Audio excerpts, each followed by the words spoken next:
Hi, everyone. My name's Paul DiGiuseppe, and I'm the town planner for the town of Norton. And I'm here today to record this video to give a brief overview of the Norton Master Plan. And I'm presenting this to you today because this is an item that will be presented at the October 25th town meeting.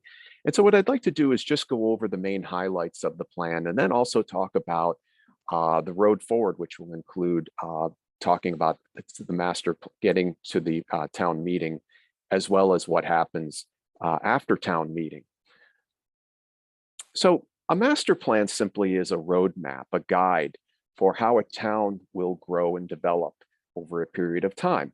In our case, this plan has a horizon of about 10 years, and it'll cover different elements, which you'll be very familiar with, which all have an impact on how all towns grow.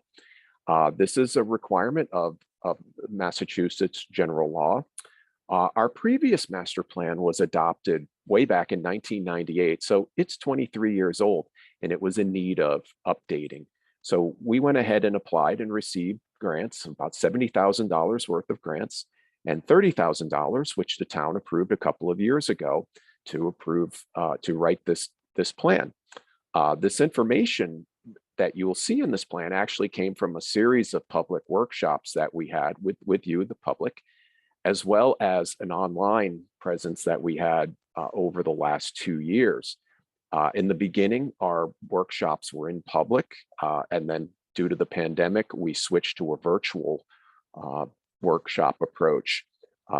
And during that time, during the pandemic, we really ramped up our online presence. So you were able to provide feedback to the plan through our website and through our consultant, who is SERPID, which is our regional planning agency. So a master plan is comprised of 7 elements or buckets, however you want to call it. And these are all different aspects of a community that affect how the community is shaped and how it grows, how it maintains its strong assets, how it wants to seek to improve things that need improving. So it deals with issues of how land is used. It deals with our housing. It also looks at economic development, open space and recreation, natural and cultural resources, our infrastructure and our services, and also our mobility or transportation and circulation, how we get around.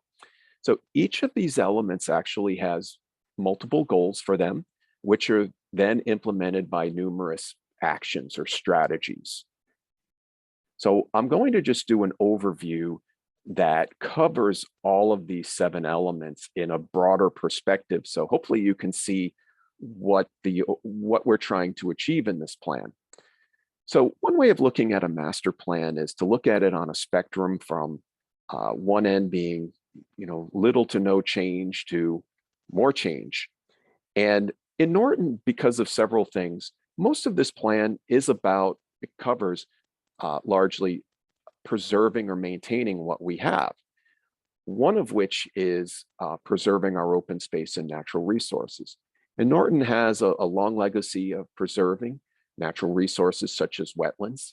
And so this plan calls that out and recognizes that preserving open spaces is a crucial part of it. It calls out to actually do more, to continue this process, to look for lands that are environmentally sensitive and preserve them.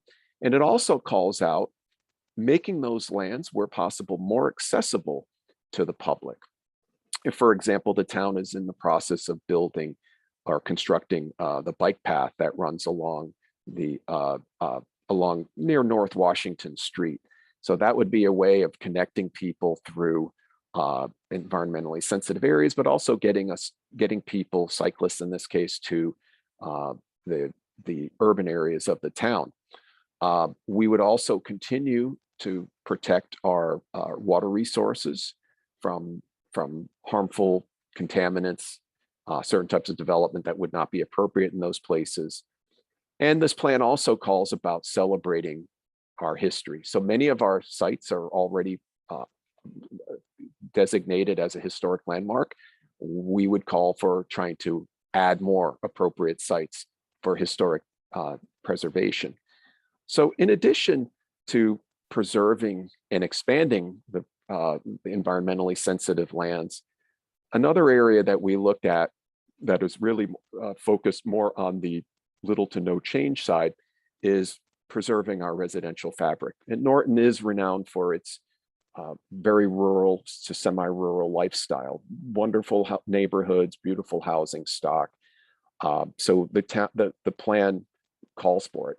But there were people who participated in the process that talked about the need for adding more housing types, because as we are an aging population, Norton is getting older, that people didn't want to continue, some people did not want to continue living in large houses on large lots because they're difficult to maintain, they can be expensive, and as you get older, taking care of multiple acres is a hard thing to do.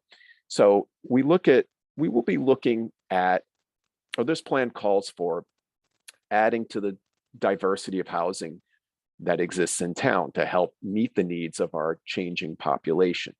And it also calls for encouraging or connecting our neighborhoods better to nature through trails, sidewalks, and connecting to our areas to go shopping for jobs and so forth. And the plan also talks about not only maintaining our town services and facilities, but improving upon them. So police, fire, water, those are overview. So this is an overview of the more maintaining of our existing community.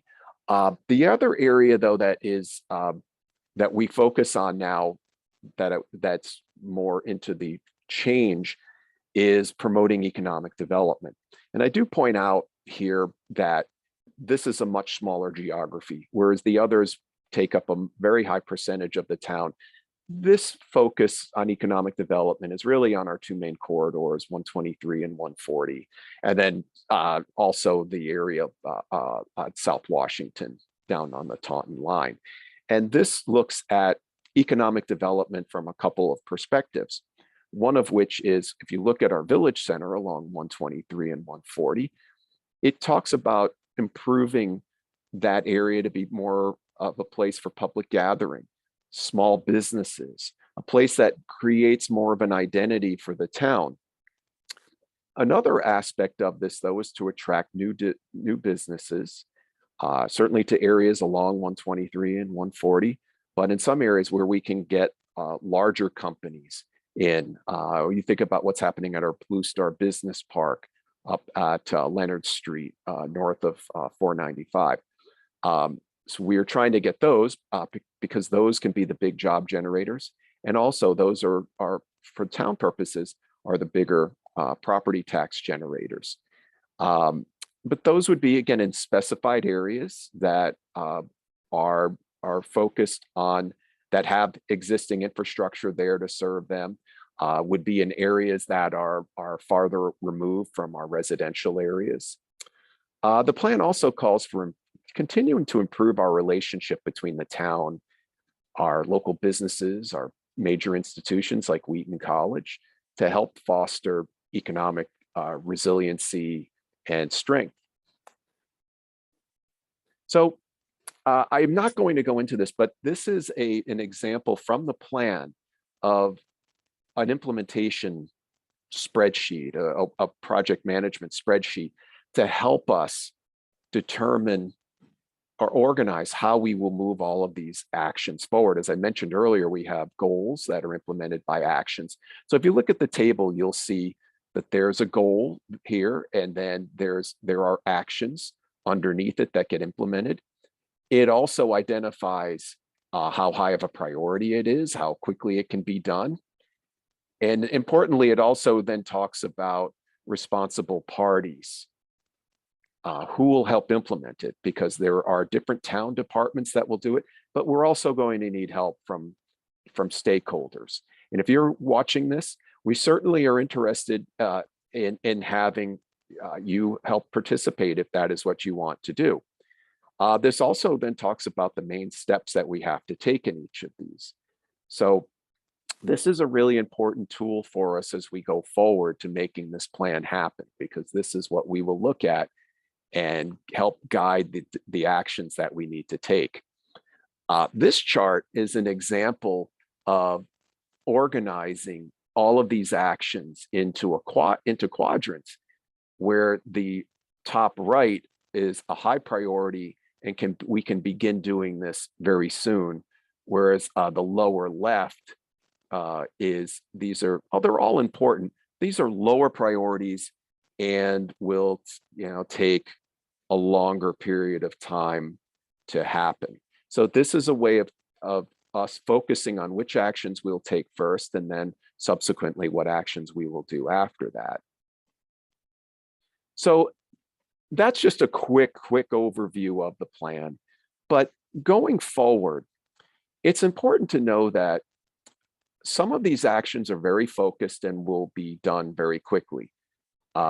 Some will take many years to do and have multiple phases with them, such as trying to reconfigure the 123-140 intersection. Some of these items, in fact, many of these items are already in motion, such as the moving forward with the new town hall and the senior and community center. And a number are new items that we will have to take on. And again, some of these are ongoing, such as promoting our village center. We've done a number of things there, from putting the sewer lines in to rezoning a portion of that area. But I do want to emphasize that every one of these actions will require help with key partners.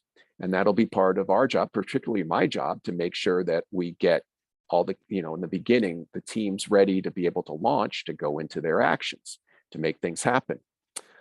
And finally, as again, we're going to talk the town meeting on October 25th. The approval of the master plan doesn't mean anything actually changes at this point. It's an endorsement of the plan, but the changes itself will happen through our regular processes that have to go back to, many of them would have to go back to town meeting. For example, proposals to change the zoning bylaw will require us in the future to go back through our process and go through town meeting for that to happen. So, so in short, an endorsement at the town meeting does not mean the bylaw changes. It does not.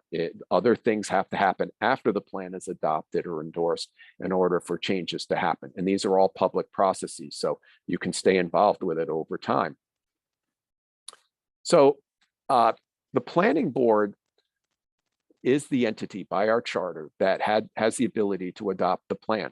What they did was they recommended, they endorsed the plan, but they recommended that it go to town meeting. They really thought it was important to have the public weigh in on it, get familiar with it, hopefully get excited about it and help participate in it. So again, the event will be at, our town meeting will be on October 25th at Norton High School. So we certainly want you to be there to participate and hopefully support it. So as I mentioned earlier, this is a high-level overview, but you can go to the planning board's website, and if you click, if you go over to the left-hand side, and you'll see Norton Master Plan. If you click on it, this page will pop up, and you will be able to review the plan if you click on the link to the master plan, and you can see the plan in its entirety. It's about 150 pages. There's also on this web page too, this presentation will also be on there. But also, if you have any questions or would like to participate, please feel free to contact me. Again, I'm Paul DiGiuseppe. My contact information is on the website. But anyway, I thank you for following this, and I hope to see you at the town meeting.